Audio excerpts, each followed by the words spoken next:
Without warning, the Demon King's armies invaded human lands, spreading chaos across countless regions everywhere. Back then, Alexander lived peacefully with family, believing those happy days would last forever. After death changed everything, he awakened as Alec within the rural village Tancred, slowly regaining awareness. Alec noticed a soft, warm presence resting atop his body. To his surprise, Claire had entered again, leaving Alec startled upon awakening that morning. Early that morning, Claire visited Alec's room again, seeking permission before entering inside. After spotting precious honey nearby, she tempted Alec into sharing a secret snack together. Rather than feeling guilty, Claire insisted the forbidden treat tasted better because of danger. Meanwhile, Alec reflected on village life, introducing himself while recalling cherished childhood memories. Growing up together, their friendship strengthened naturally as both families remained especially close. Upon reaching Claire's bakery, Alec enjoyed fresh honey treats while spending time together happily. Their excitement vanished quickly when someone noticed the missing honey and grew suspicious. Soon, Cedric discovered the truth, leaving both children frozen with embarrassment. Fearing another harsh scolding, Alec and Claire fled immediately before punishment arrived. Later that day, Claire proposed another reckless idea. While Alec questioned her judgment, intrigued by Claire's reckless idea, Alec finally agreed, unable to resist his curiosity. Soon, the pair received permission and eagerly departed to gather red feather grass. Watching them leave, villagers exchanged concerned looks, sensing unexpected trouble approaching once again. Although village life remained peaceful, Alec treasured these lively adventures shared alongside Claire. Cheerfully waving goodbye, both children hurried forward, believing another enjoyable day awaited them. As evening arrived, Alec headed home alone, noticing winter nights were coming earlier recently. Suddenly, desperate cries echoed nearby, prompting Alec to investigate the disturbing commotion immediately.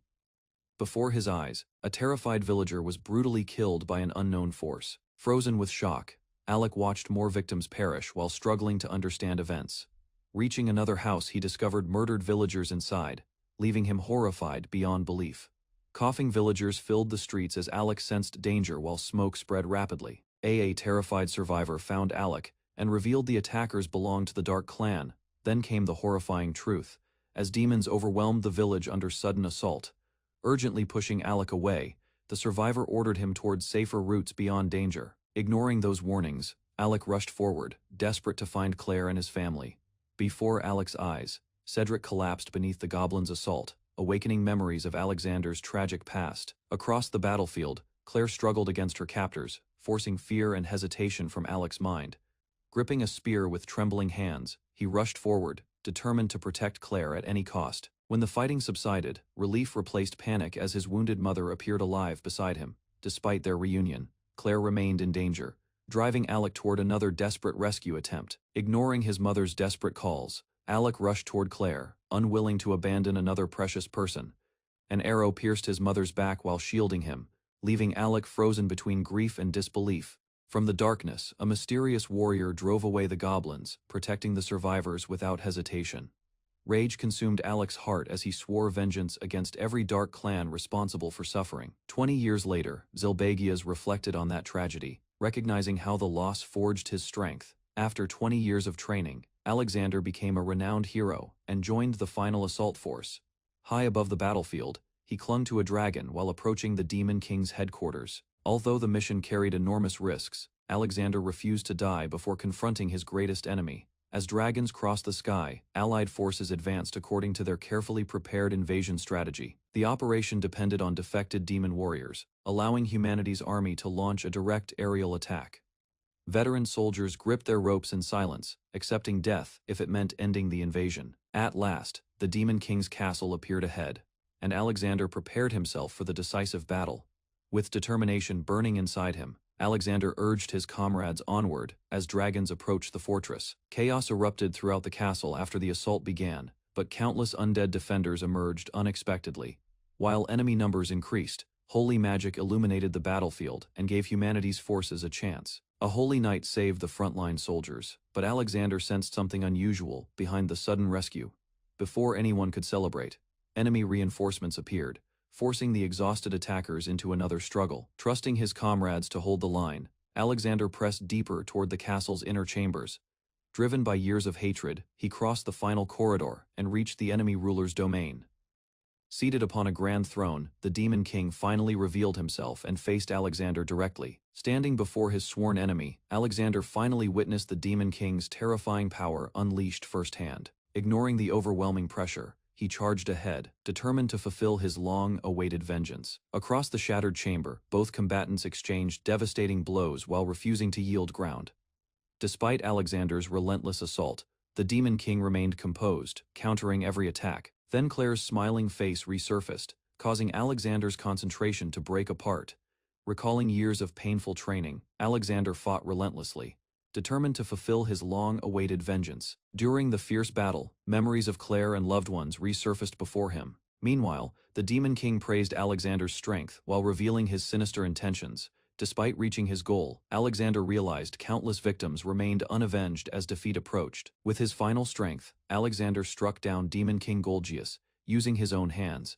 After delivering the final blow, Alexander unexpectedly saw Claire's image lingering before him. To his confusion, the dying Demon King seemed strangely pleased rather than defeated. Instead of disappearing, Alexander's consciousness drifted elsewhere, where an infant reached outward. Moments later, Golgius revealed that a child had recently been born successfully. Horrified by the revelation, Alexander learned he had become Gilbagia's future Demon King. Alec awakens reborn as the Demon King's infant son, horrified by his transformed identity and fate. Remembering his heroic past, Alec refuses despair, believing destiny still offers another chance ahead. Determined to avenge humanity, he vows personally destroy the Demon King and demon race. Even trapped within a demon body, Alec swears vengeance will continue until humanity's triumph. Alexander fell while fighting Demon King Golgius. Death should have ended everything, yet he was reborn as Gilbagius. Instead of studying, he secretly explored the castle. Learning about demon society became his priority. With time, Alexander's old life drifted further away. Gilbagius gradually embraced his new role. Only 2 years old, he developed far faster than humans. This advantage helped him adapt. Still, his hatred for demons never disappeared.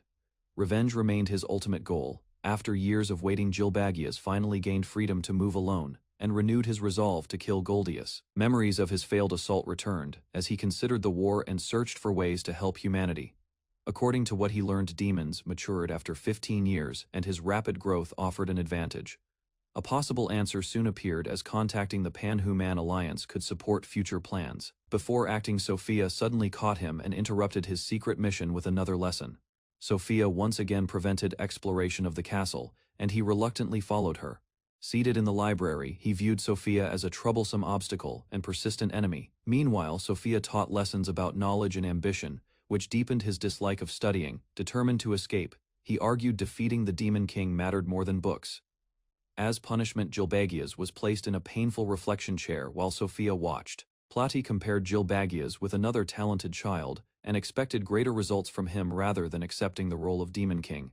Gilbagius revealed his true objective. After a brief exchange, she offered a special condition tied better study habits. Sophia accepted the arrangement. Even Plati approved as long as nobody suffered serious injuries.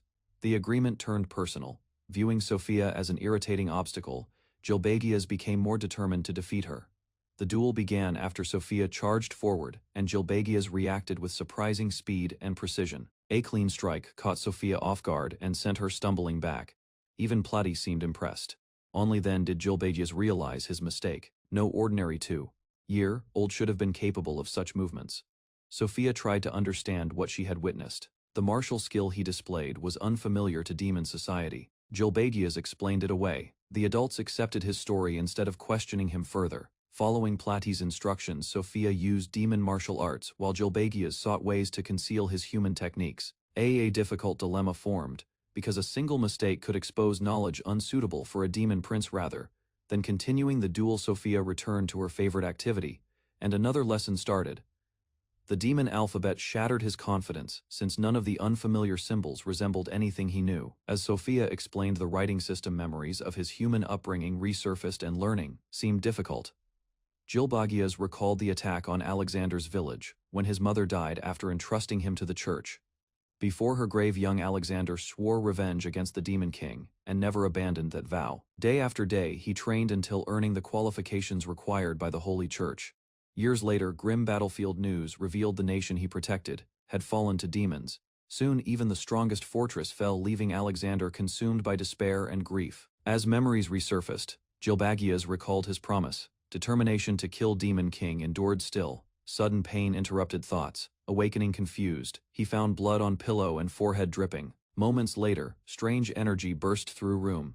Sophia watched closely while Gilbagias struggled understanding. Standing before him, Sophia appeared unusually pleased. Her reaction suggested the phenomenon was beneficial. The mystery was quickly revealed. At last, Gilbagias had grown his first pair horns.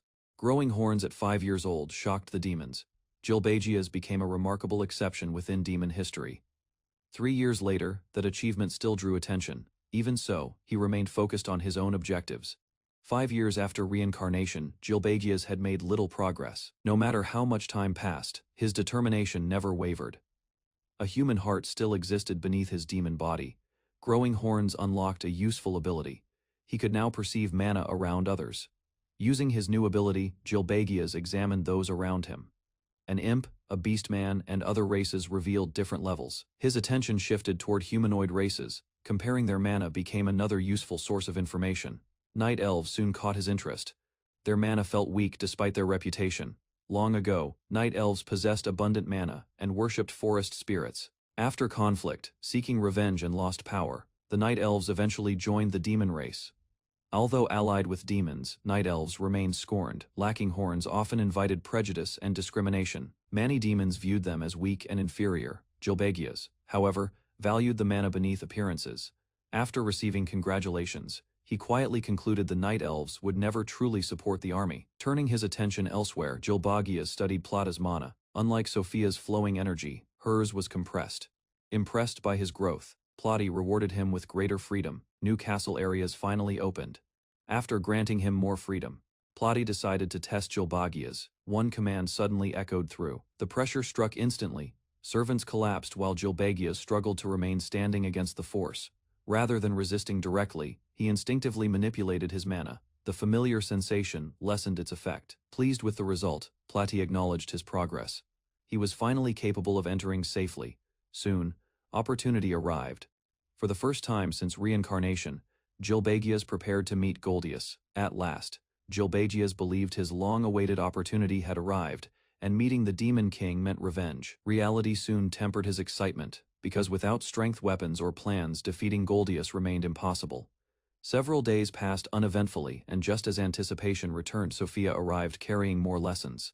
His disappointment was obvious, because instead of meeting the Demon King, he returned to studying. Meanwhile, new responsibilities spread throughout the castle as administration grew chaotic after his promotion.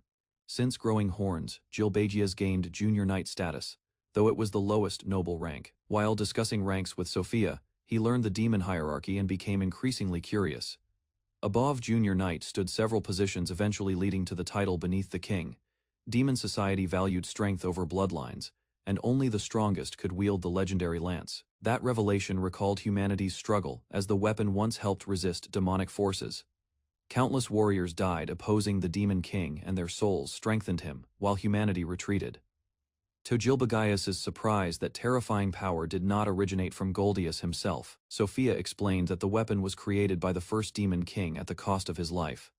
Hearing this, Gilbagias considered a new possibility, and wondered if everything could change.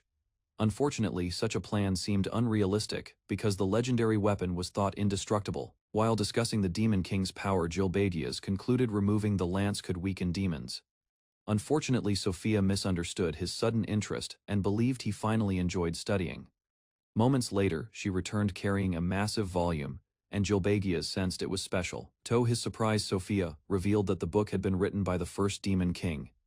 Curiosity quickly replaced frustration as Gilbagias accepted the chronicle and sought its secrets. Holding chronicle, Gilbagias found origins of demon society, seeking humanity's long-hidden answers at last. Throughout war, humans possessed little knowledge about enemies, often reacting far too late indeed. Instead of battles, he sought truth behind Demon King's power and lance. Above all, soon another question arose: why had demons invaded humanity originally at all, then anyway? Opening pages revealed unexpected answer. Demons were powerful, yet remarkably primitive in earlier ages. Reading the chronicle, Gilbegias discovered the first Demon King acknowledged flaws within demon society. Further pages revealed demons once lived through hunting, disputes, and conflict. While reading the chronicle, Gilbegias learned about a powerful demon tired of conflicts over hunting grounds. The story captured his attention completely, and Gilbegias eagerly followed the demon's unfolding journey. One day mysterious birds appeared above the mountains, and raised questions he had never considered. Watching them vanish beyond the peaks, he grew curious about the world outside. Unfortunately, nobody shared his interest, and the villagers returned to their usual disputes. What began as curiosity became obsession, and the demon left home seeking answers. The journey proved dangerous, and after crossing harsh mountains, he found vast lands beyond. From the summit he discovered thriving civilizations and peoples unlike any he knew. As years passed, he learned new skills and cultures while traveling with companions. Eventually the truth became unavoidable, and his tribe seemed uncivilized, compared with other nations. After observing other civilizations, the demon realized endless tribal warfare would destroy his race forever. Inspired by neighboring lands, he envisioned prosperity replacing conflict throughout demon society someday. Yet ideals alone could not unite demons, so he sought overwhelming strength instead. Crossing distant frontiers, the determined traveler continued searching for power without hesitation. His journey eventually uncovered a dark portal leading toward the mysterious devil world. The demon warrior entered the devil world and survived relentless battles against powerful devils. There, he forged a contract with Cannibal, gaining power through devouring defeated enemies. Returning home, he consumed everything opposing him while marching across the continent. His strength overwhelmed kingdoms, dragons, elves, goblins, and countless rivals without resistance. After conquering the world, the warrior became king and demanded unity among demons. Gilbegias read the first Demon King's teachings. Learning strength alone could never truly unite demonkind. The book revealed invasions created common enemies, preventing demons from turning against themselves repeatedly. Remembering humanity's destruction, Gilbegias angrily realized the kingdom's unity relied upon endless war. When Sophia asked about the book, he concealed his outrage behind calm praise. Although appearing satisfied, Gilbegias secretly questioned the foundation supporting demon civilization's stability.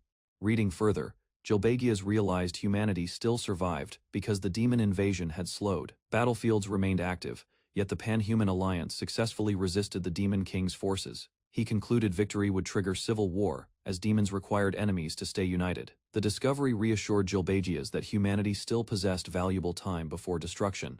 Another revelation followed when he learned the dark portal supplied countless devils, strengthening demon armies. Reading further, Gilbegias realized humanity still survived because the demon invasion had slowed. Battlefields remained active, yet the Pan-Human Alliance successfully resisted the Demon King's forces. He concluded victory would trigger civil war, as demons required enemies to stay united. The discovery reassured Gilbegias that humanity still possessed valuable time before destruction. Another revelation followed when he learned the dark portal supplied countless devils, strengthening demon armies.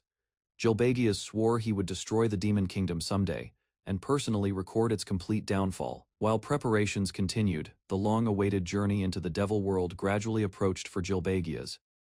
Sophia praised Gilbegias' remarkable growth, believing he had already surpassed Iogia's achievements at the same age. Hearing the comparison, Gilbegias strengthened his resolve and refused to lose against the first prince. As Sophia wondered about his future contract, Gilbegias quietly considered the next stage of his plans. Gilbegias resolved to enter the devil world, believing only greater power could destroy the Demon King. Platifa approved his decision and ordered him to secure a suitable devil contract.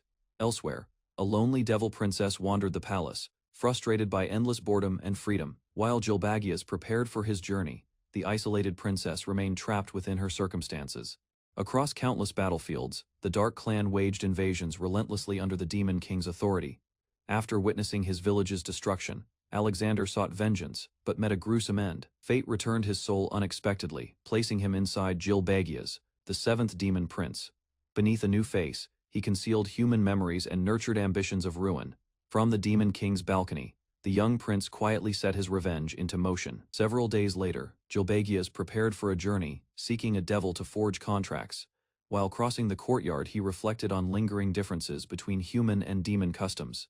5 years had passed since reincarnation, yet unfamiliar habits still occasionally bewildered him. Accompanied by his guardian, the young prince finally ventured beyond the Demon King's castle. Suddenly, a massive wyvern descended from above, drawing Gilbegias' attention toward its arrival. Upon approaching the wyvern, Gilbegias noticed the dragon lowered its head submissively before demons. As the beast settled quietly, memories surfaced regarding the dragon race's unfortunate reputation. Long ago, defeated dragons surrendered loyalty, yet their hatcheries were seized as hostages. Beyond the castle, Gilbegias observed mountains once belonging entirely to the dragon race. Watching the restrained wyvern closely, he realized those hostages could become valuable leverage. Leaving the castle grounds, Gilbegias considered the dragon's suffering while riding beside Platypia. Before departure could continue, Lazuriel unexpectedly appeared, drawing attention from everyone nearby. With calm confidence, she approached Gilbegias, treating their encounter as a significant farewell. Sensing hidden intentions beneath her smile, he cautiously examined the strange magical pressure rather than retreating. Gilbegias released his own power, matching her challenge without hesitation. Unmoved by criticism, Lazuriel defended the harsh journey, believing hardship would strengthen Gilbegias. A brief exchange followed, revealing tensions between consorts regarding their children's futures. Before leaving, Lazuriel offered a chilling farewell, leaving Gilbegias, pondering her true intentions. As they departed, Platypia explained Lazuriel's competitive nature and tendency toward extreme actions. Recalling her warning, Gilbegias steadied his thoughts, preparing carefully for the dangerous devil world. Platypia dismissed Lazuriel's interference, insisting Gilbegias possessed strength far beyond ordinary princes.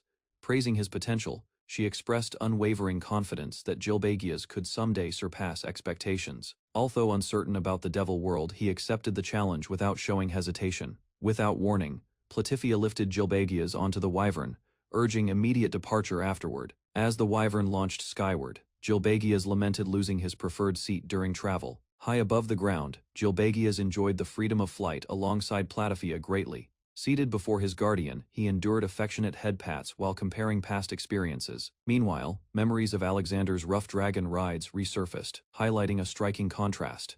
Unlike those turbulent journeys, the wyvern's steady pace allowed Gilbegias to remain calm. Pleased by his composure, Platypia continued pampering him, much to Gilbegias' embarrassment. While flying overhead, Gilbegias observed enslaved humans working throughout the Beastman Kingdom's territory. From above, he noticed demon nobles governing settlements despite their race's limited presence. Quietly reflecting on the scene, Gilbegias understood how conquered lands remained under demon control.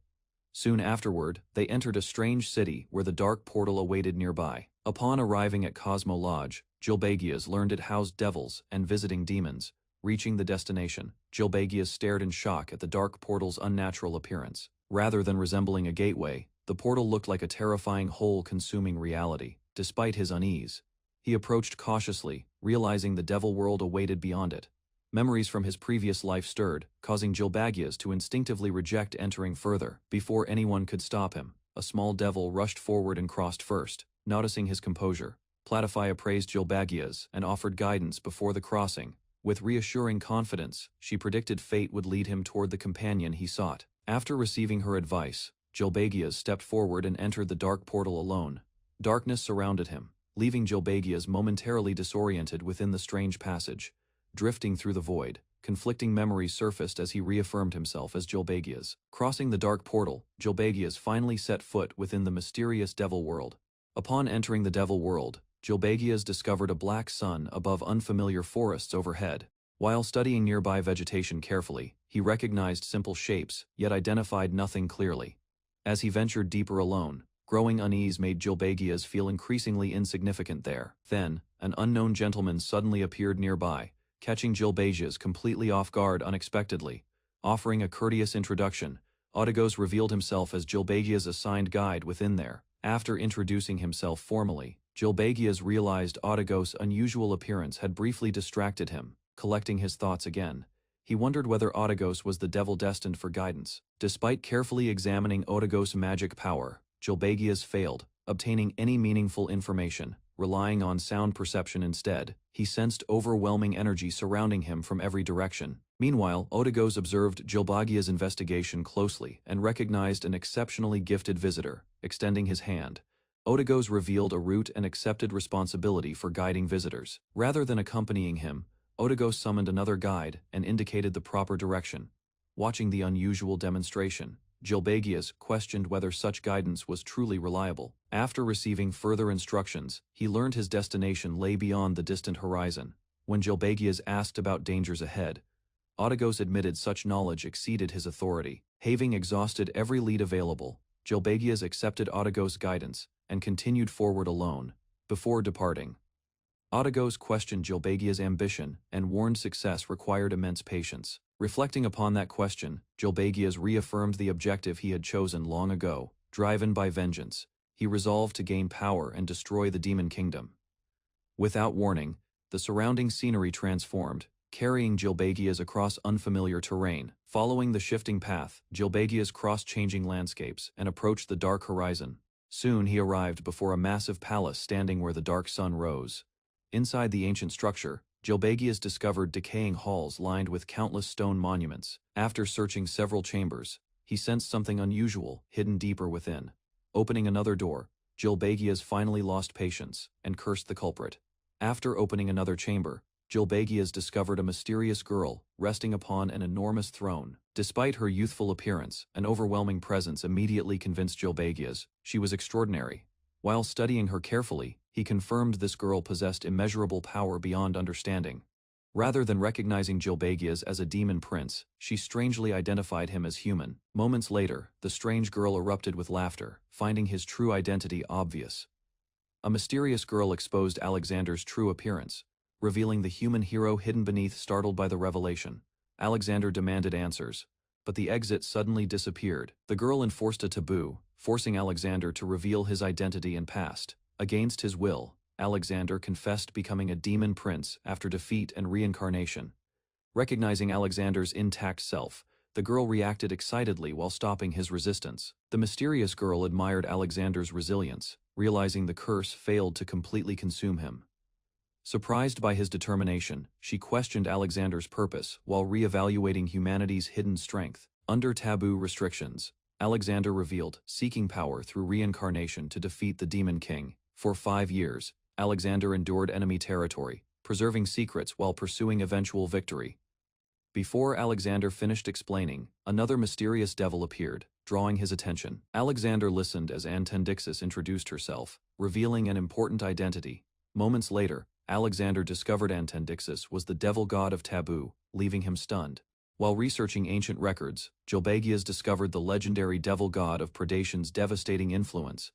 Curious about devil gods, Gilbagias questioned Sophia, whose reaction immediately became strangely nervous. Sophia panicked and explained devil gods were incomparable beings, making such comparisons deeply disrespectful. Learning Antendixis was a devil god, Gilbagias realized her authority surpassed ordinary devils completely. Overwhelmed by Antendixis's nature, Gilbagias worried because she already understood him far too well.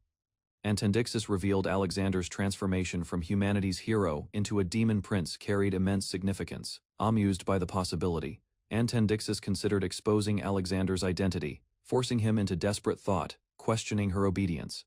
Alexander challenged why a devil god cooperated with ordinary demons. Antendixis angrily rejected submission, declaring she would never blindly obey the demon's wishes. She clarified their cooperation existed only because demons honored an ancient agreement seeking strength. Antendixis explained the devil world prospered through incoming power, fulfilling her responsibility as a ruler. Observing her boredom, Alexander realized Antendixis sought stimulation beyond exposing his secret identity. Antendixis dismissed ordinary contracts, claiming only exceptional arrangements could interest someone of her status. When Alexander asked her ideal contractor, Antendixis answered someone capable of breaking extraordinary taboos. Without hesitation, Alexander declared himself the most suitable candidate, astonishing even the devil god.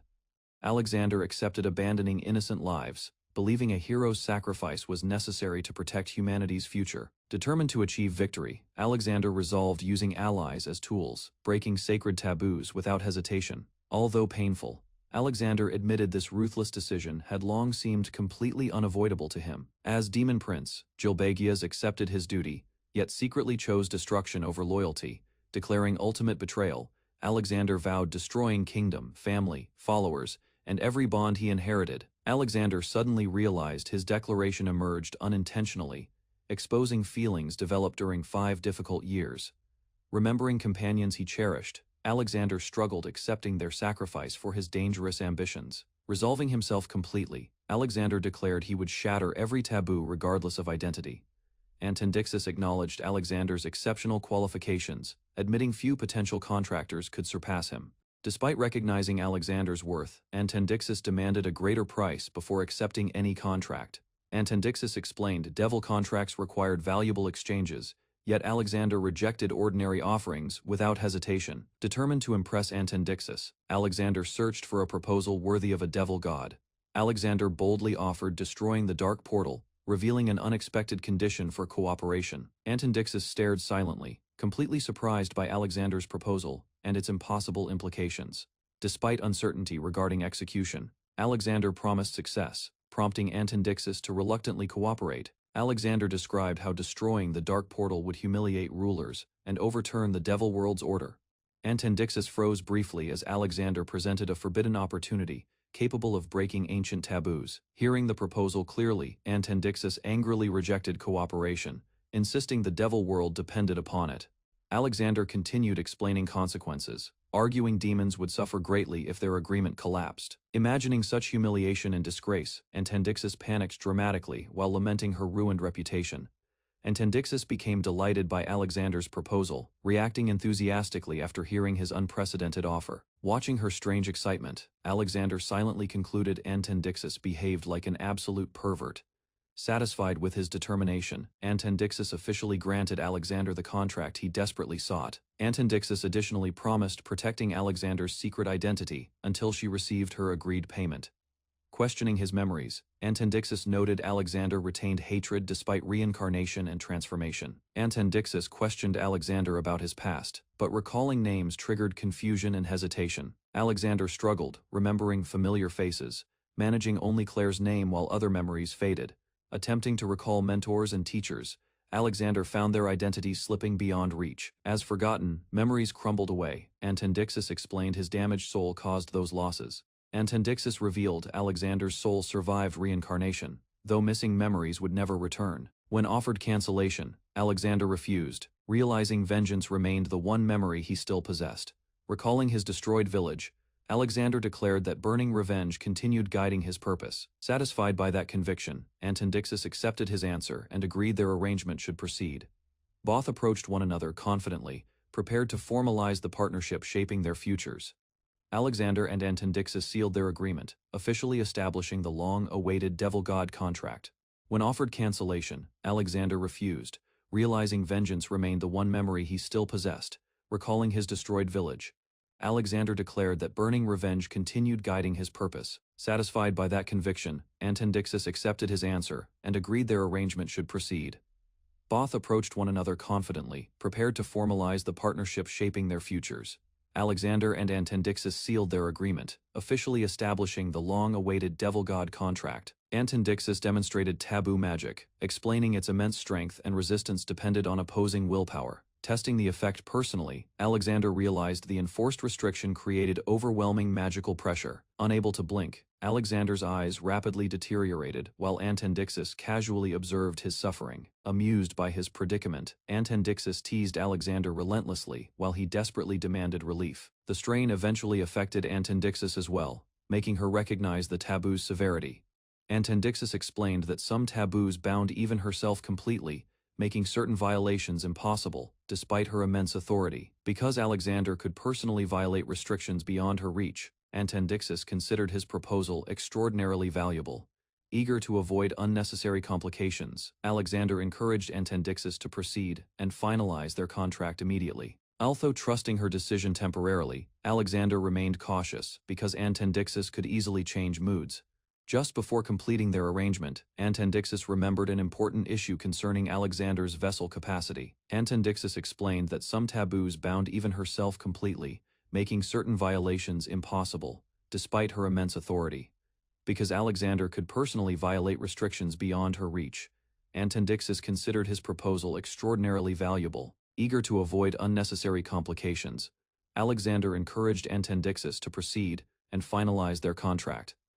Although trusting her decision temporarily, Alexander remained cautious because Antendixis could easily change moods. Just before completing their arrangement, Antendixis suddenly remembered an important issue concerning Alexander's vessel capacity.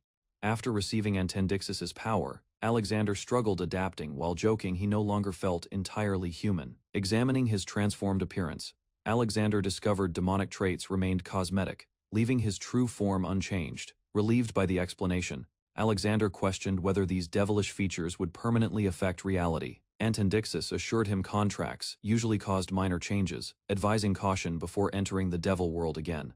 As Alexander prepared returning home, both sensed something unusual approaching, immediately drawing their attention. Alexander realized Antendixis intended accompanying him outside, while she excitedly anticipated visiting the real world again. To reassure Alexander, Antendixis revealed she prepared a temporary vessel, allowing safe travel beyond. Before he could object further, Antendixis emerged through the vessel and startled him completely. Alexander panicked as Antendixis clung playfully to him, refusing separation despite his complaints. Their chaotic argument ended abruptly when they arrived together before the dark portal entrance. While returning toward the real world, Alexander reflected on the journey as Antendixis followed curiously. Alexander warned Antendixis, their devil god contract must remain hidden after reaching civilization safely. Antendixis explained Alexander could disguise their pact by claiming an ordinary devil contract instead. Considering her explanation, Alexander jokingly compared Antendixis to lesser devils, provoking an immediate reaction. Deeply offended yet strangely delighted, Antendixis dramatically collapsed, calling Alexander's comparison outrageous blasphemy. After teasing Antendixis again, Alexander accidentally strengthened her power by violating another taboo unexpectedly. Amused by the result, Antendixis eagerly encouraged Alexander before their departure from the devil world. Together they stepped through the portal, while Antendixis bid farewell to her realm, temporarily, arriving outside. Alexander adjusted to sunlight again, feeling stiff after spending years elsewhere.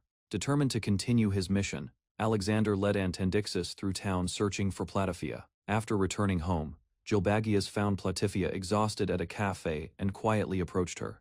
Platifia initially failed recognizing Gilbagius, leaving him shocked by her confused reaction completely. Still doubtful, Platifia suddenly questioned details from Gilbagius' past to verify his identity.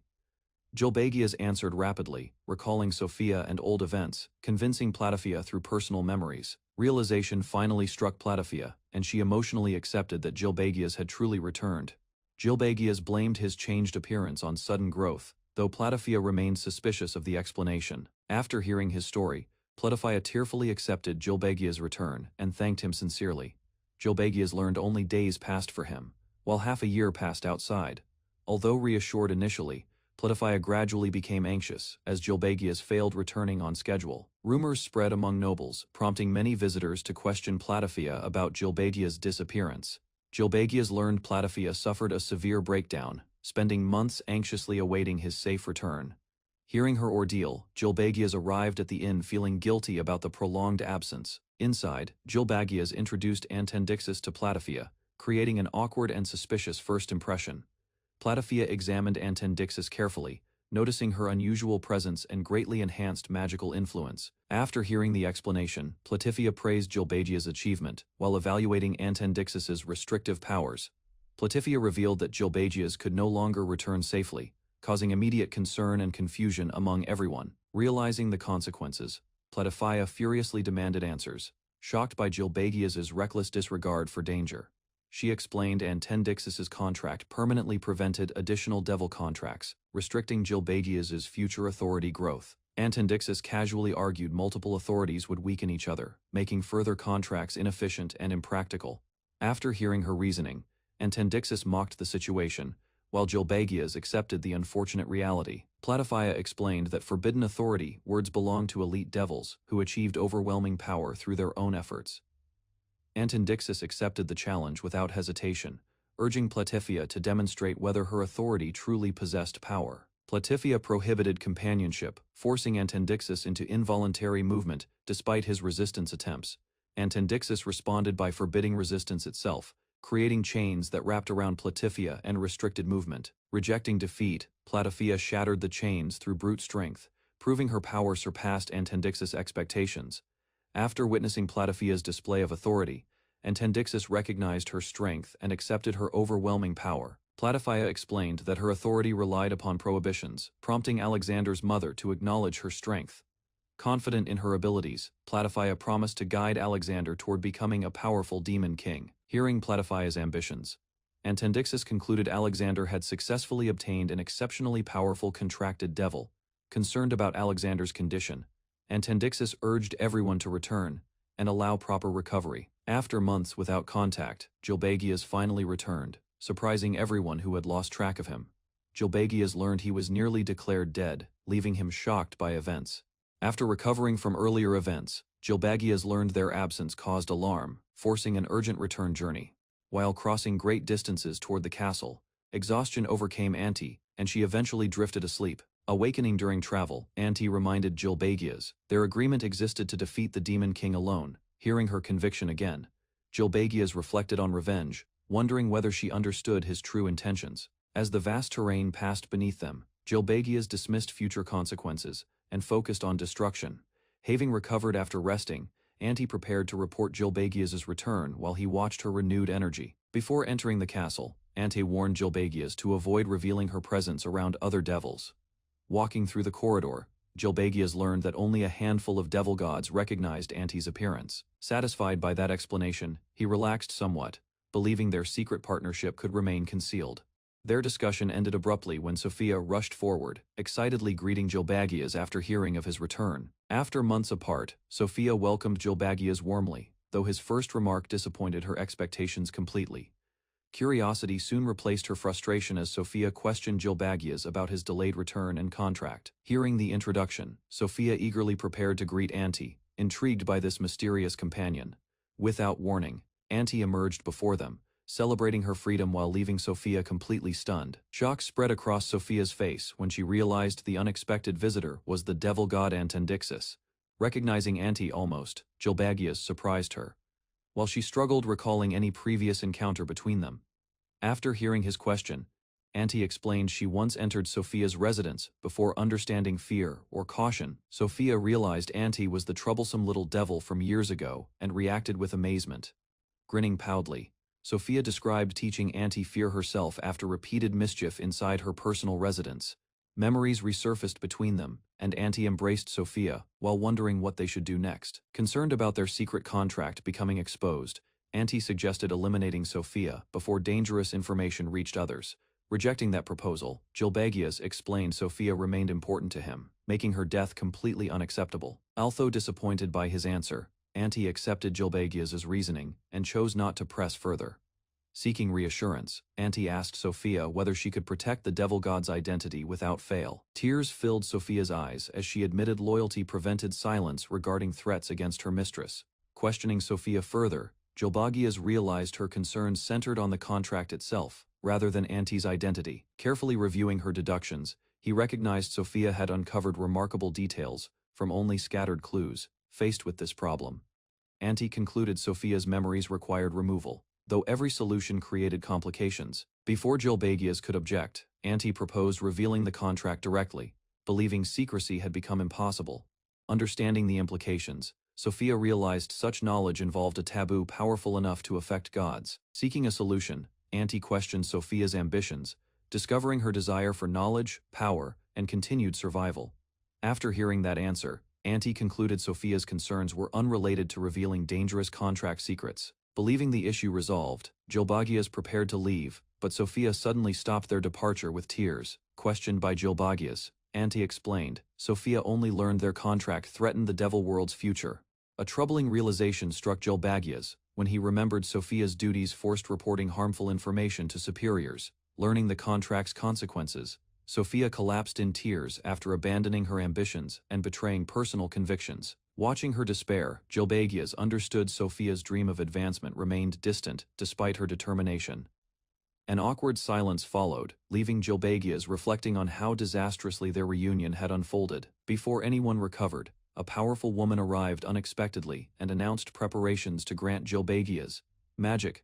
Confused by the declaration, Gilbagias learned royal followers had reported his return, drawing attention. Upon returning home, Gilbagias learned rumors claimed his mother mistook another person for her missing son. Those accusations worsened matters further, as people believed a replacement had been brought intentionally. To settle every doubt, his mother declared that Gilbagias must prove his bloodline through magic. Without receiving any rest, Gilbagias was ordered to learn the inherited abilities of both clans. Accepting the challenge, Gilbagias recognized those rare bloodline techniques could become valuable assets later. Before beginning the bloodline lesson, Reiju revealed that Jilbagias would inherit medical magic from her clan. To Jilbagias' shock, Reiju demonstrated healing magic, despite such abilities belonging only to light users. Extending her hand, Reiju activated the Reiju clan's bloodline magic and transferred its power. Examining the strange mark, Jilbagias started understanding the true nature behind the inherited technique. Rather than healing wounds, metaphase functioned as a curse that shifted injuries between connected targets. While explaining metaphase, Reiju revealed how the first demon king Roshias was defeated despite overwhelming power. Listening, Jilbagias learned that reflected curses prevented metaphase from saving the demon king's life. A frightening possibility emerged when Reiju described transferring every injury onto opponents, creating an unbeatable warrior. After hearing the restrictions, Jilbagias considered possible loopholes and searched for practical applications of metaphase. Meanwhile, Anti showed interest in the bloodline magic, prompting Jilbagias to imagine future uses. Curious about metaphase, Jilbagias asked whether he could already activate the bloodline curse through his wound. Rather than granting immediate control, Reiju explained that their magical connection remained necessary for activation. To illustrate its origin, Reiju described an ancestor who tried easing her injured son's suffering. Reflecting on that history, Jilbagias realized the frightening curse had begun from genuine maternal affection. Across generations, descendants refined the technique until that loving miracle transformed into a devastating battlefield curse. Holding the inherited curse, Reiju reflected that metaphase still originated from love, despite its twisted legacy. Afterward, Reiju congratulated Jilbagias on becoming a fledgling magician and mastering another valuable bloodline ability. Before leaving, she informed him that the Olji clan would teach his next unique magic soon. Finally finding a moment alone, Jilbagias reviewed the exhausting events that unfolded after returning home. Completely drained from battles, travel, negotiations, and lessons, Jilbagias collapsed onto bed and slept. A report reached the royal court announcing Jilbagias' return, overturning rumors that the missing prince had died. Hearing the news, nobles recalled suspicions that Queen Consort Platifia had accepted a replacement heir. Meanwhile, preparations continued as Jilbagias trained while the Olji clan's bloodline inheritance ritual approached. Elsewhere, an attendant delivered updates to Prince Rubifia, whose interest in the situation appeared minimal. Rather than discussing Jilbagias' identity, Rubifia dismissed the matter casually while the prince remained asleep. A report reached the royal court announcing Jilbagias' return, overturning rumors that the missing prince had died. Hearing the news, nobles recalled suspicions that Queen Consort Platifia had accepted a replacement heir. Meanwhile, preparations continued as Jilbagias trained while the Olji clan's bloodline inheritance ritual approached. Elsewhere, an attendant delivered updates to Prince Rubifia, whose interest in the situation appeared minimal. Rather than discussing Jilbagias' identity, Rubifia dismissed the matter casually while the prince remained asleep.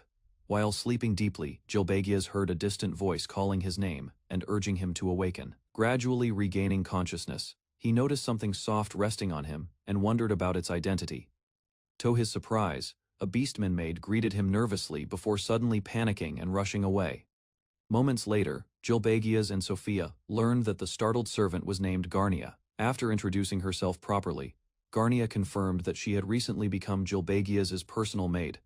Seeing Garnia's loyalty, Jilbagias considered using metaphase on her as an emergency substitute during danger. Wanting to ease her worries, Jilbagias introduced himself kindly and promised Garnia fair treatment.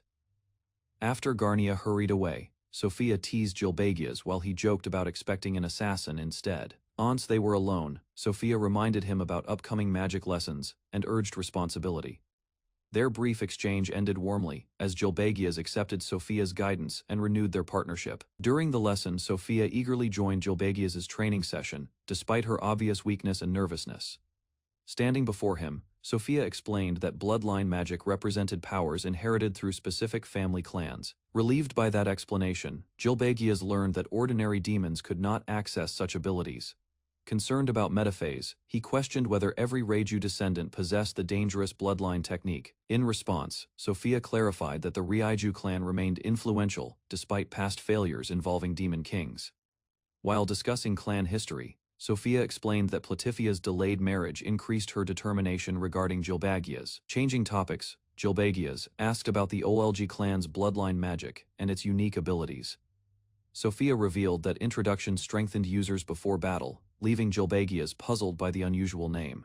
Suddenly recalling a past battle, Jilbagias connected the technique to a powerful enemy's hidden trump card, With the lesson finished, Jilbagius headed toward the training grounds while searching for Platyphia's whereabouts.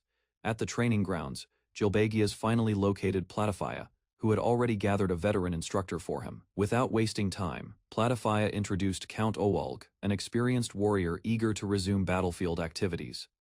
Owalg laughed at Jilbagia's youthful appearance, teasing him while the surrounding soldiers enjoyed the exchange. Soon, Platyphia revealed that Owalgi once led the Olgi clan and mastered its bloodline magic. Accepting the assignment, Jilbagius greeted his teacher.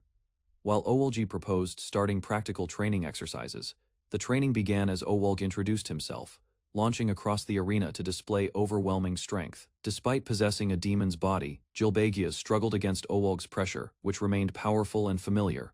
A violent clash destroyed Jilbagius' clothing, prompting laughter from Owalg while exposing the drawbacks of training. After demonstrating introduction magic, Owalg explained that true Olgi descendants required strength and warrior instincts. Just as the lesson seemed serious, Owalg suddenly asked Jilbagius an embarrassing question about virginity. Owalg misunderstood the situation completely, declaring Jilbagius' virginity significant and announcing a memorable training ritual. Gathering everyone nearby, Owalg explained warriors must embrace killing, then ordered participants brought forward. To Jilbagius' horror, several chained human prisoners appeared, presented as captives collected from past battles. Drawing a blade before the prisoners, Owalg declared that true warriors needed the resolve to kill. While spectators encouraged the ceremony, Jilbagius recognized Alexander among captives and fell into uneasy silence. Platyphia and Sophia pressured Jilbagius to decide, presenting the prisoner's fate as a crucial test. Jilbagius ordered the prisoners released, choosing protection over execution despite dangerous consequences ahead. Remembering his heroic ideals, Jilbagius refused killing humans and remained committed to saving lives. Comparing himself with ruthless warriors, Jilbagius rejected their mindset and defended his principles. Jilbagius revealed his identity, accepting risks while pursuing his long-term goal relentlessly. Declaring himself Demon Prince Jilbagius, he prepared to shatter a forbidden demon taboo. Across the arena, spectators gathered to witness the virginity ritual and observe how Prince Jilbagius would act. Rather than drawing his weapon, Jilbagius lowered his head, causing confusion among the watching crowd. The prisoners recalled Jilbagius's earlier promises, while others dismissed those hopeful words as deception. Breaking the silence, Jilbagius revealed that their opponent would actually be the Demon King's seventh son. Hearing victory meant freedom, the prisoners regained determination as Platyphia used hope to motivate them. Faced with impossible odds, the prisoners accepted Jilbagius's proposal, deciding their only chance was cooperation. Studying their group, an older prisoner noted Jilbagius's youth, but believed experience could balance the gap. Confidence spread among the captives as they convinced themselves their battlefield knowledge remained a valuable advantage. Before began, Jilbagius instructed everyone to survive together, then formally revealed his identity. The moment Jilbagius announced himself as a demon prince, overwhelming pressure descended and shattered their composure. Fueled by hatred toward demons, the prisoners charged forward together, shouting prayers and battle cries against darkness. Within moments, Jilbagius cut through several attackers, leaving survivors horrified by his ruthless efficiency. Watching the massacre unfold, one prisoner realized Jilbagius's terrifying potential and feared future wars. Desperate to survive, a trembling prisoner convinced himself killing Jilbagius remained humanity's only hope. Before the attack connected, Jilbagius activated metaphase, redirecting the fatal wound and preserving his opponent's life. Even while dying from Jilbagius' strike, the final prisoner cursed the Dark Clan with unwavering hatred. Silence settled across the arena as Jilbagius stood among the corpses, gripping his blood-stained dagger. Cheers erupted from the spectators, celebrating Jilbagius's victory while the prince acknowledged their praise. After the ritual ended, exhaustion overtook Jilbagius and he collapsed onto his bed beneath the night sky. His rest was interrupted when a mysterious girl appeared beside him, leaving Jilbagius bewildered. Confused by the strange situation, Jilbagius questioned the girl's appearance while she dismissed his concerns. Revealing her powers, the mysterious girl explained that their meeting existed within an isolated illusion. Although Jilbagius suspected she was a succubus, the girl showed little concern about his judgment. Stretching across the bed, she invited Jilbagius to speak freely, claiming she would tolerate anything. Her playful behavior unsettled Jilbagius, yet she continued approaching him while treating danger like a joke. Noticing Jilbagius' guarded attitude, the mysterious girl warned that attachment would only bring future pain. Shifting the conversation, she revealed that taboo power stemmed from guilt, hesitation, and crossing forbidden boundaries. Her explanation left Gilbegius thoughtful, realizing true taboo users acted without regret despite their actions. Concerned about their contract, the girl warned that a damaged heart could prevent its purpose. The serious discussion quickly unraveled when she shamelessly teased Gilbegius, turning the atmosphere unexpectedly playful. After returning from the dreamlike encounter, Gilbegius received praise while quietly reflecting on newfound power, observing unusual changes within him. A demon noble questioned the sudden growth of Gilbegius's strength. Rather than denying it, Gilbegius explained that removing self-imposed restrictions greatly improved his combat efficiency. Elsewhere, attendants finished dismantling the corpses while acknowledging that Gilbegius now exceeded ordinary demon warriors. When offered the victims' remains as spoils, Gilbegius focused on their bodies for another purpose. After requesting a particular skull from the ritual victims, Gilbegius secured the elder demon's cooperation. Sensing his concern, the mysterious girl assured Gilbegius that their contract would not damage her. In response, Gilbegius vowed to survive for a long time and remain the devil god's contractor. Rather than praising his determination, she observed the immense suffering hidden beneath his composed exterior. As the night grew quiet, the devil god declared that Gilbegius would become her final contractor. After requesting a particular skull from the ritual victims, Gilbegius secured the elder demon's cooperation. Sensing his concern, the mysterious girl assured Gilbegius that their contract would not damage her. In response, Gilbegius vowed to survive for a long time and remain the devil god's contractor. Rather than praising his determination, she observed the immense suffering hidden beneath his composed exterior. As the night grew quiet, the devil god declared that Gilbegius would become her final contractor. While resting beside Gilbegius, the devil god revealed that his growing strength still continued elsewhere. Reflecting on their bond, she confessed that Gilbegius had become irreplaceable during her darkest period. Unable to remove his pain despite divine authority, the devil god quietly shared her lingering regret. Before departing, she gently urged Gilbegius to rest, hoping his burdened soul could recover. Morning arrived with new responsibilities as Gilbegius received recognition and prepared to meet an awaited figure. Soon, Sophia announced Gilbegius' audience date, while his siblings prepared for coming events. Following the devil god's departure, Gilbegius reviewed his family's residence before an important palace summons. Yone's final warning echoed in his mind as he prepared to enter the palace. Climbing the vast stairway, Gilbegius approached the royal quarters, knowing a significant meeting awaited him. Along the way, an attendant explained the Demon King's tradition of sharing meals with heirs. After receiving recognition for his recent accomplishments, Gilbegius was escorted toward the throne room. An invitation to a royal family dinner forced Gilbegius to face the Demon King once again. Sensing his unease, the devil god warned that one mistake could erase his soul forever. Though he accepted the warning, Gilbegius reminded himself not to let emotions derail his mission. Passing through the palace gates, he entered the Demon King's domain while steadying his resolve. Gripping a weapon crafted from fallen captives, Gilbegius advanced onward, carrying their hopes alongside his own. Standing beside Lady Platypia, Gilbegius entered the palace, preparing for a long-awaited reunion with his greatest enemy. Beyond the throne room doors, overwhelming magical pressure confirmed that the Demon King awaited inside, seated upon his throne. Gilbegius greeted Gilbegius, though painful memories stirred beneath the prince's calm expression. Comparing their immense power, Gilbegius realized an enormous gap remained between himself and Gilbegius.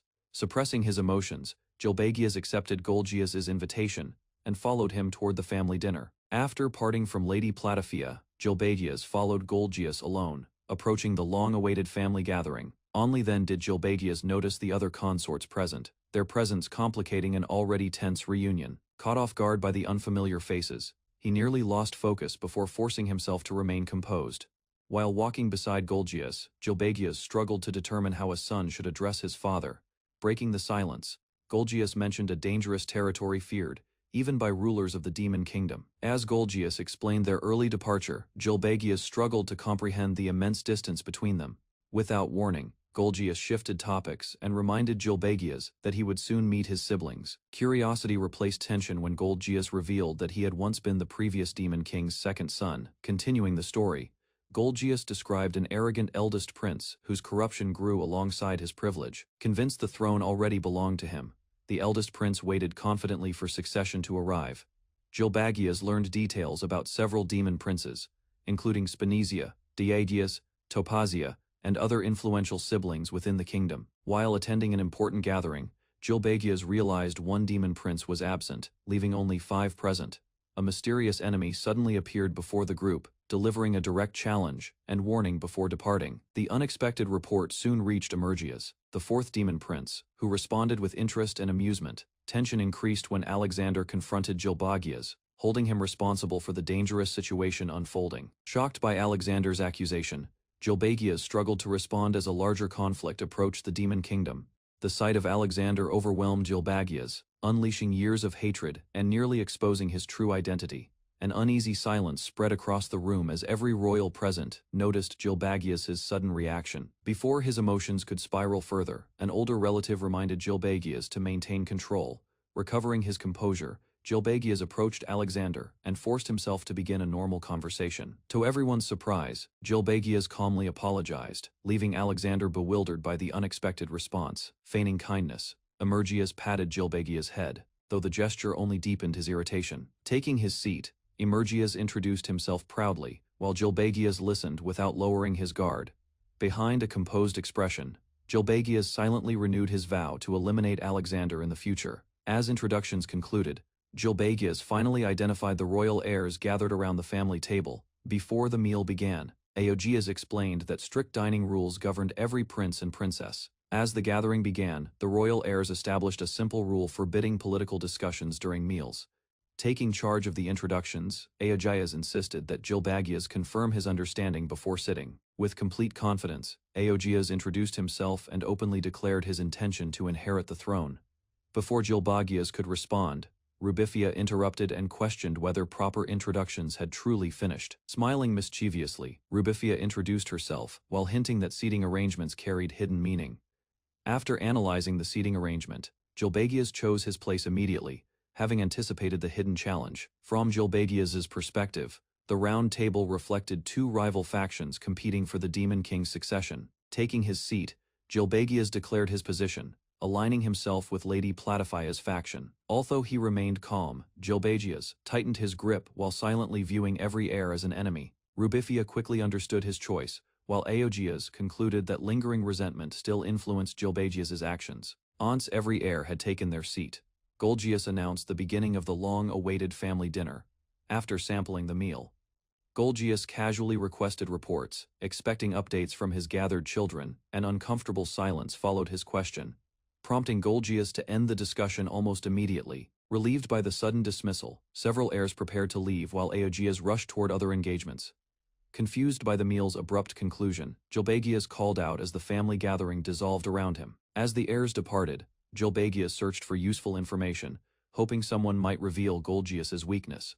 Seizing the opportunity, Gilbagias asked about Golgias' schedule and plans after the family gathering. Although denied access to the meeting, Gilbagias expressed interest in learning how Golgias governed the kingdom. Impressed by his initiative, Golgias invited Gilbagias to visit his office after the meeting concluded. Watching his father leave, Gilbagias noted Golgias' appreciation for diligence and considered his next move.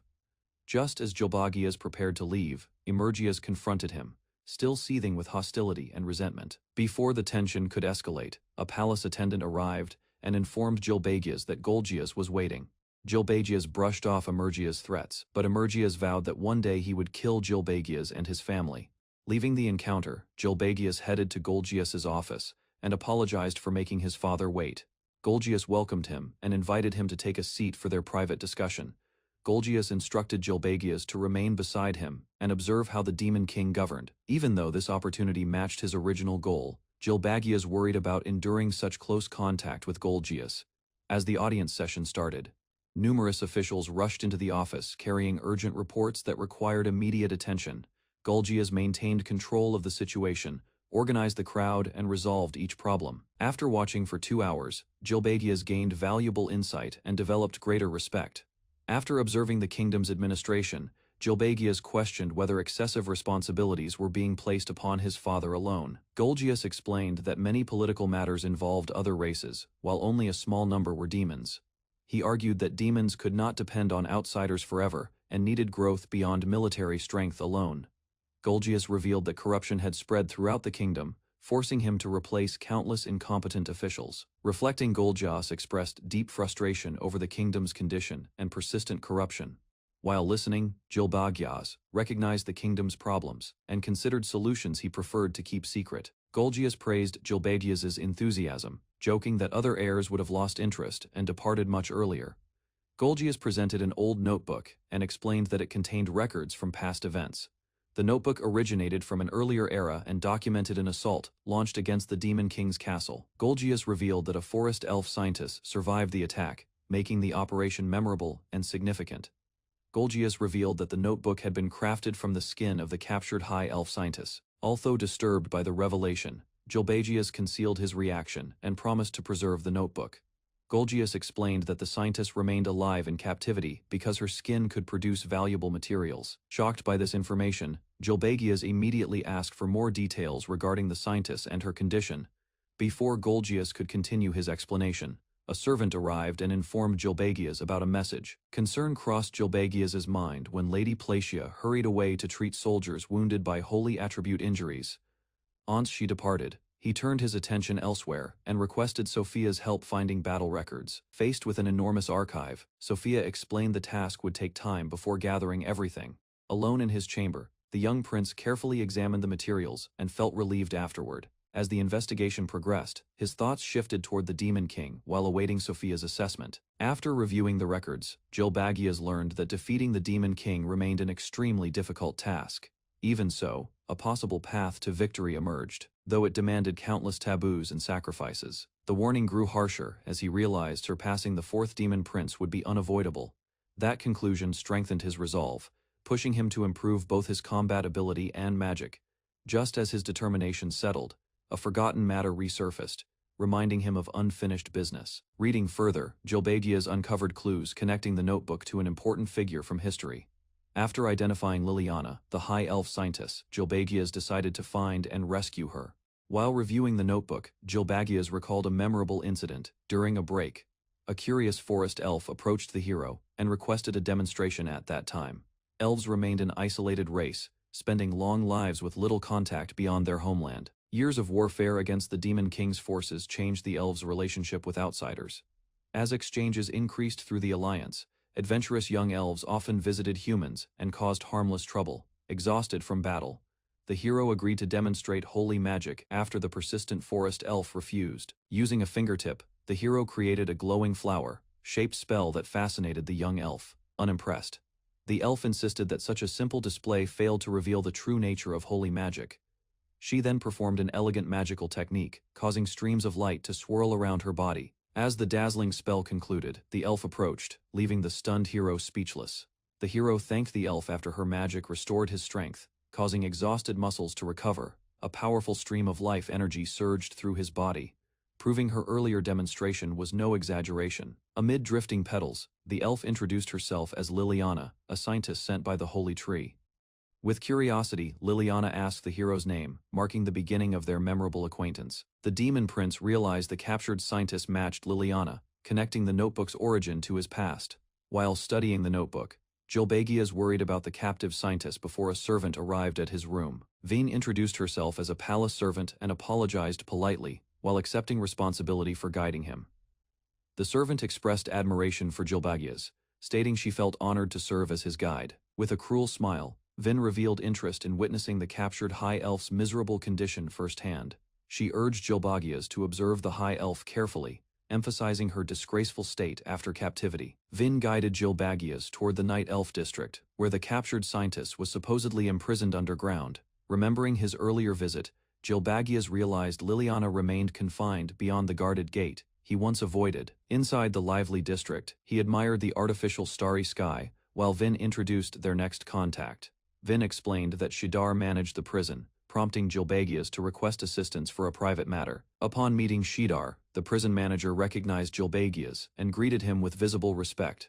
Shidar introduced himself as the prison inquiry officer, expressing delight that Prince Jilbagyas recognized his reputation. Without further ceremony, Shidar offered to escort them toward the Night Elves' infamous underground prison. Using a magical mechanism, Shidar unlocked the entrance and opened the heavily secured prison doors. Inside, he described the prison's defenses, claiming even tiny insects could never escape confinement. As they advanced deeper underground, distant screams of tortured prisoners echoed throughout the dark corridors. Shidar explained that the prison also trained young clan members, teaching cruel interrogation and torture methods. After reaching a special chamber, Shidar invited Jilbagias inside to witness the scientist personally. The door opened, revealing Liliana chained and abused, while her captors proudly displayed their prisoner. Jilbagias recognized Liliana, but her broken appearance contrasted sharply with the cheerful girl remembered. Fighting overwhelming shock and anger, Jilbagias listened as the torturers described their experiments with pride. Shidar laughed while recalling Liliana's suffering, treating her torture as an unforgettable artistic achievement. He described horrific experiments in detail, boasting about mutilation, torture, and countless acts of cruelty. Unable to endure another word, Jilbagias interrupted firmly, shocking Shidar and halting his disgusting narration. Questioning the torture, Jilbagias asked why such extreme measures targeted a single helpless captive woman. Shidar claimed the restraints prevented escape and magic use, then demonstrated their function through brutal punishment.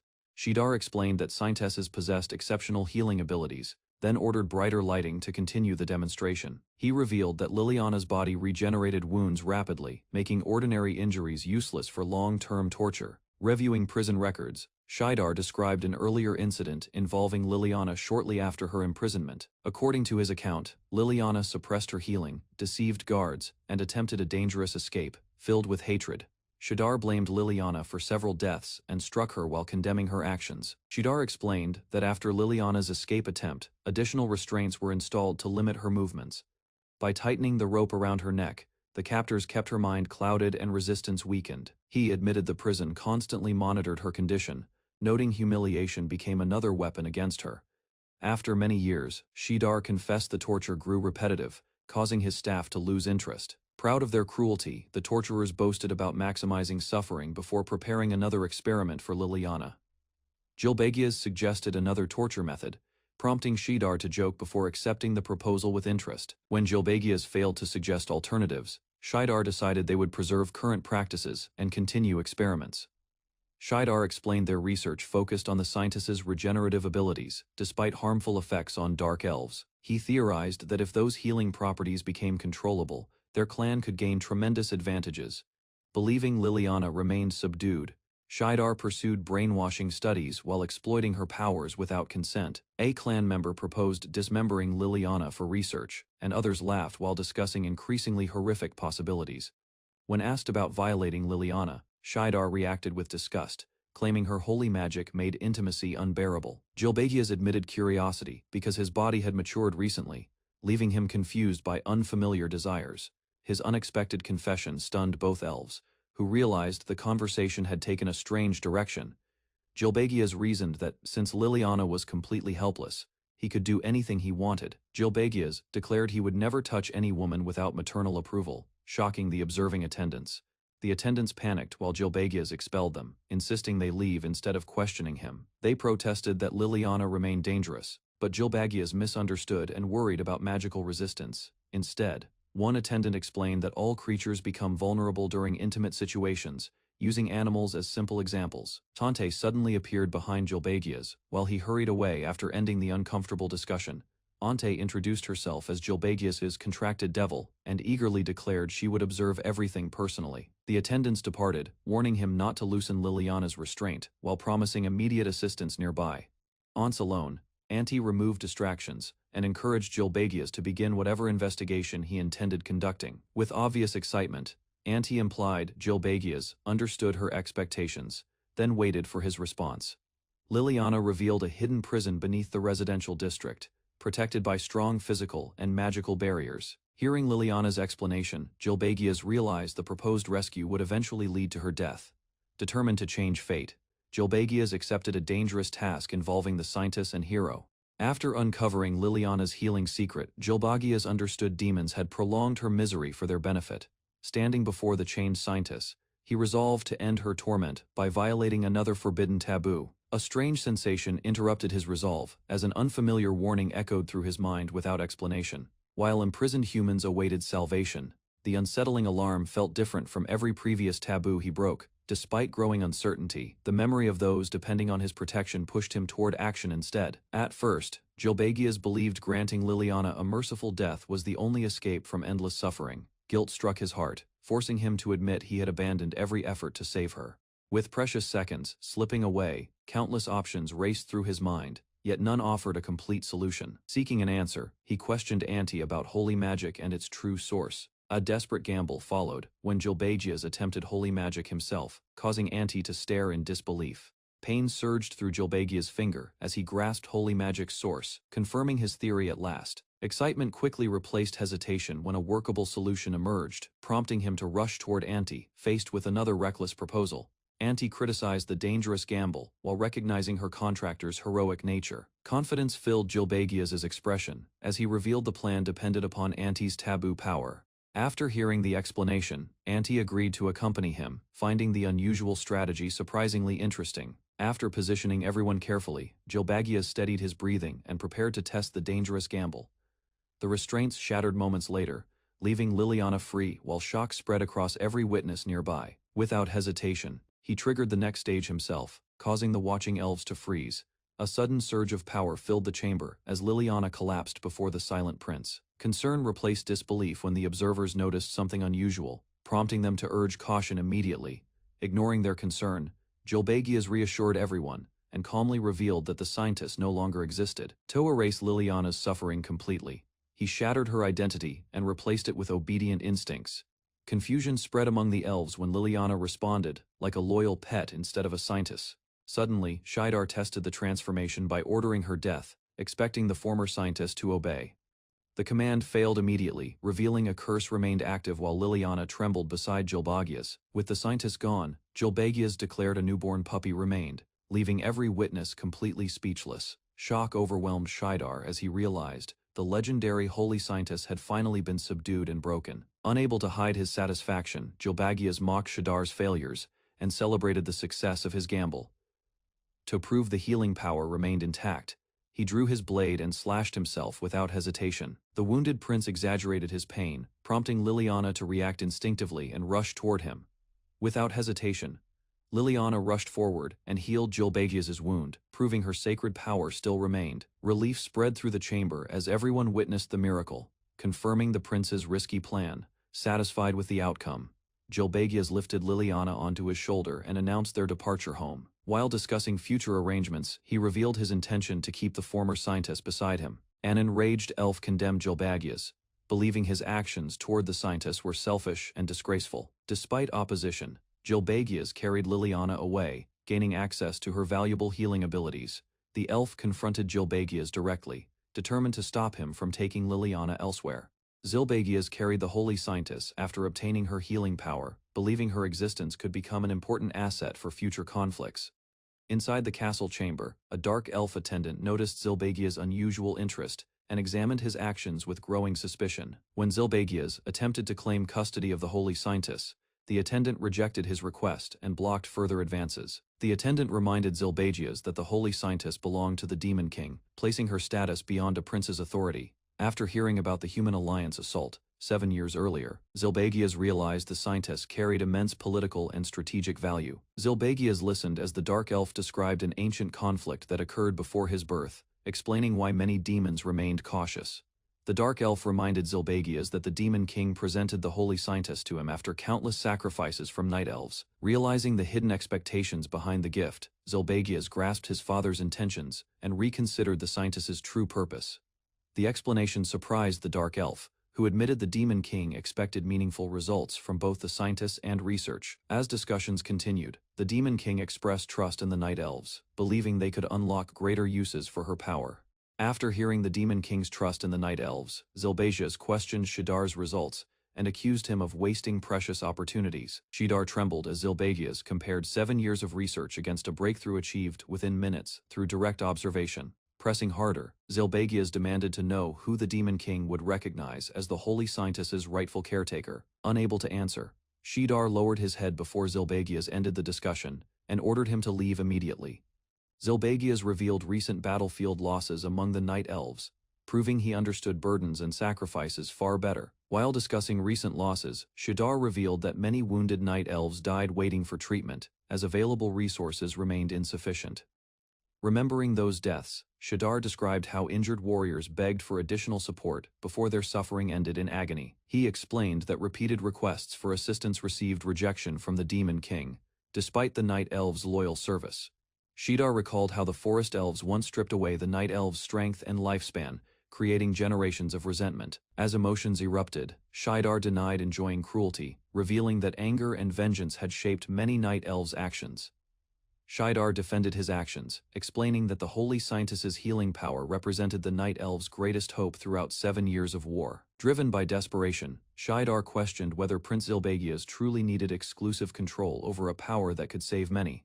Zilbegias applauded the emotional argument, drawing attention from everyone present before announcing that the discussion had reached its conclusion. Ignoring the shocked reactions around him, Zilbegias approached Shadar directly and requested his hand with complete confidence.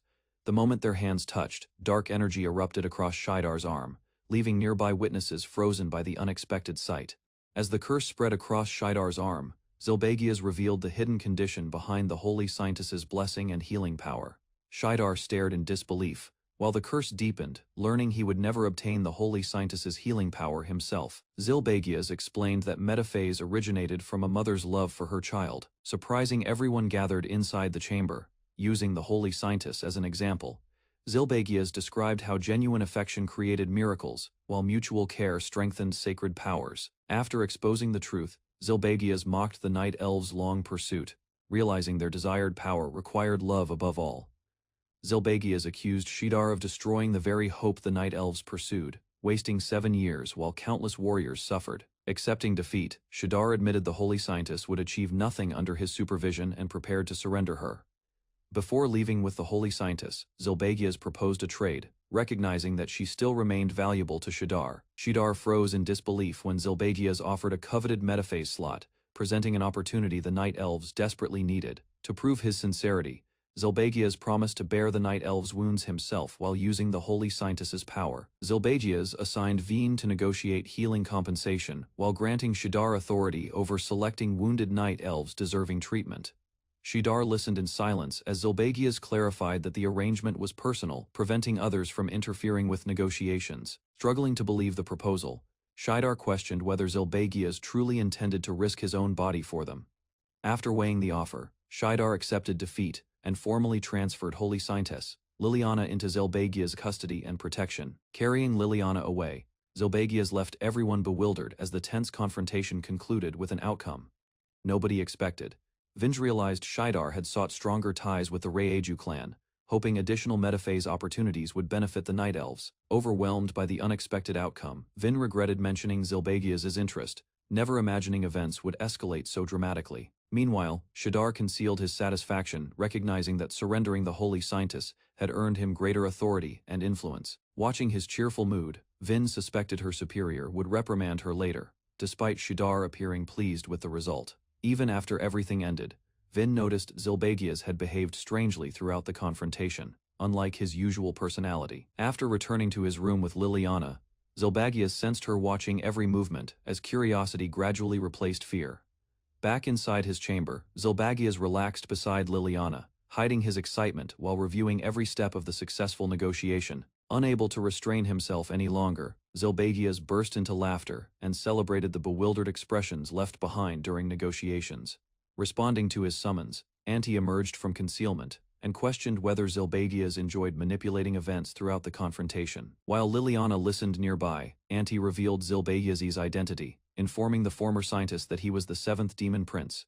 With confidence restored, Zilbegias declared the operation a success, believing the final stage of his greater scheme had begun.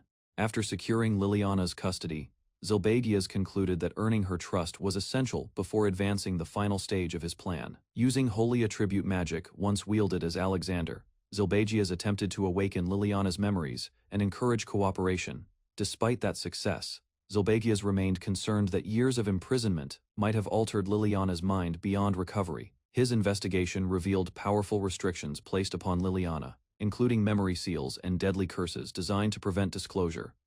Zilbegias realized identical sealing magic had once affected Alexander, proving someone had carefully concealed dangerous information from both. Ante explained that sealing Alexander's ego carried risks, since nobody could predict what personality might emerge afterward within Zilbegias. Her concerns proved correct when the original ego of the true seventh demon prince continued existing beneath the surface. Watching Zilbegias interact with Liliana, Ante reflected on how Alexander's arrival had altered events in unexpected directions. Ante believed Alexander would have found another solution regardless, even if releasing the seal had created serious complications. With her role finally complete, Ante prepared to withdraw, while Zilbegias continued advancing the final phase of his scheme. Ante announced that the time had come to return the body to Alexander, preparing to release the sealing magic. To Ante's surprise, Zilbegias accepted the decision without resistance, calmly stating that he would disappear when the seal ended. Zilbegias explained that Alexander had already claimed the body before birth, making the current outcome part of that victory. Reflecting on his fate, Zilbegias accepted the world's harsh rule, believing only the strongest possessed the right to survive. Before the magic activated, Zilbegias asked whether the original hero would approve, then quietly bid farewell to Alexander. As the sealing magic broke apart, Zilbegias received a final farewell from the original prince before the personality vanished. Moments later, Alexander regained control and immediately questioned why he had agreed to shoulder the Night Elves' suffering. Ante informed Alexander that fragments of memory remained missing, forcing him to reconstruct recent events through observation. After noticing Liliana's condition, Alexander remembered the remaining objective and asked permission to remove the taboo placed upon her. With the Holy Scientist's rescue nearly complete, Alexander prepared to free Liliana's sealed memories, leaving only one obstacle ahead. After releasing the taboo, Alexander apologized to Liliana and begged for patience, promising he would eventually free her. Desperate to earn her trust, Alexander vowed to escape the Demon King's castle together, even while doubting his chances. Instead of responding, Liliana crawled across the floor and ignored his plea, leaving Alexander confused and discouraged. Watching her strange behavior, Alexander realized something remained wrong. While Ante rejected responsibility for the unexpected outcome, Ante explained that Liliana's ego had not returned because she refused it herself, creating an obstacle Alexander never anticipated. Alexander concluded that Liliana suppressed her own ego deliberately, believing forgotten memories contained pain she could no longer endure. Respecting her decision, Alexander promised to wait patiently, accepting that Liliana would recover her identity only when ready. Hearing his response, Liliana showed rare happiness and reacted with innocent enthusiasm, strengthening Alexander's determination to protect her. Elsewhere, rumors spread through the castle that Zilbegias had claimed the High Elf Scientist as a personal pet. Completely bewildered by the shocking report, Vin demanded another explanation, struggling to understand how events became so absurd.